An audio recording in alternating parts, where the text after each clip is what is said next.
So much serenity.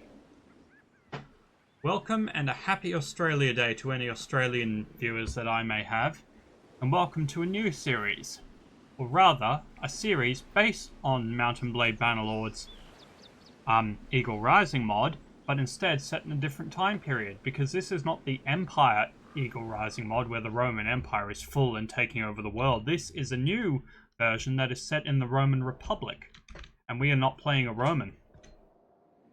We are playing as Samantha Beine Raithe, and even though Samantha is not a name that existed in the time period that we are in, we're going to be playing under that name anyway. It was my sister who suggested that name. Anyway, she, I have decided, is a religiously Jewish, half Phoenician, half Jewish, or half Hebrew character, but born to a Hebrew, not a Hebrew father, a Hebrew mother and a Phoenician father. So technically she would be Carthaginian, I believe. And she's gonna have to make her way in the world, but the first thing I have to do is set up a backstory for her for chat AI, so I'm going to do that off screen. See you in a bit. So we are back. I have decided that she is, well, as I said, she's the daughter of a Carthaginian landowner. I didn't say he was a landowner, but that's what the motivation is. Daughter of a Carthaginian landowner and a Hebrew mother, and she... Sorry, you may be able to hear my dog chewing in the background. She is not important. Her family is not important. They aren't gods or anything like Dariad is, but she hopes to achieve importance within her lifetime, and she's only 20, so she does have time on her side. And even though I said she is not descended from gods or anything, I am going to be using the Bannerlord cheats reloaded x4 for the sake of convenience. And anyway, let's get on with what we're doing. So the first thing we should do is get some men to recruit, because we're going to need them. And also a thing that is going to be happening is that the Bannerlord... Ooh, I forgot to turn better time on. I forgot to get the better time, not cheat, but mod. We'll be going 3 times normal speed. It has realistic, the realistic battle mod is in effect, and I actually have to use it for this particular mod to work, so I am going to have to learn how to fight properly. That's alright.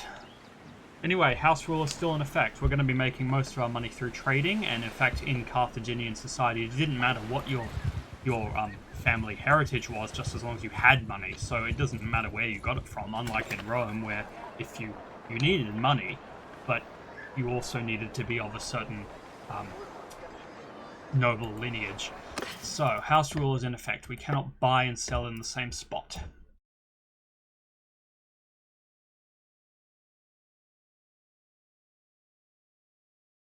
What I did is I've just been trading, and I eventually worked out that I could just sell expensive goods like horses for 4 times their value and make a lot of money quickly. I also upgraded my trade skill, and I decided that I'm not going to use the skill mastery, because that would be a bit too advantageous in my favor.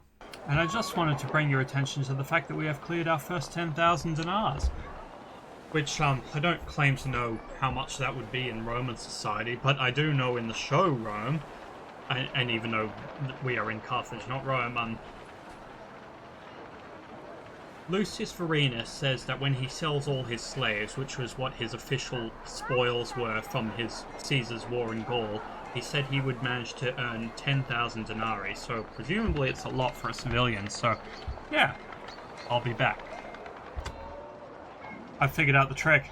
Why should I just buy trade goods when I can buy literally anything, and it gets a better price by default?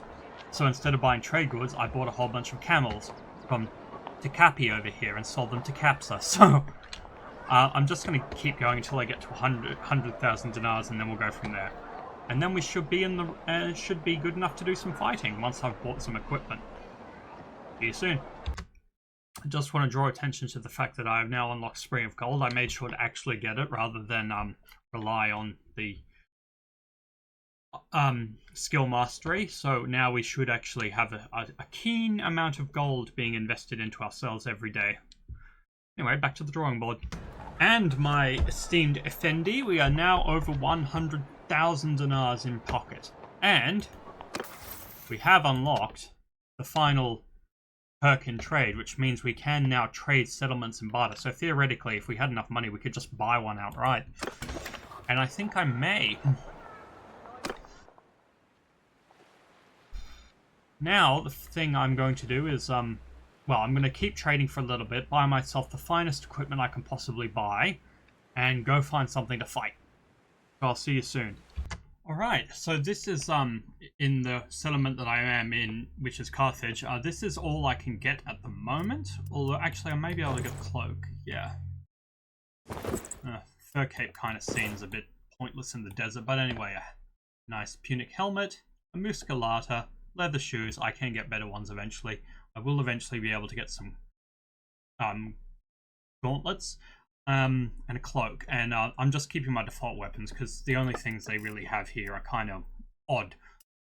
Like that, I don't know what to do with that. And for civilian garb, we have a nice kaftan now, and we're keeping the Punic boots. So yeah, that's that's going to be going on today because I have an appointment I didn't know about.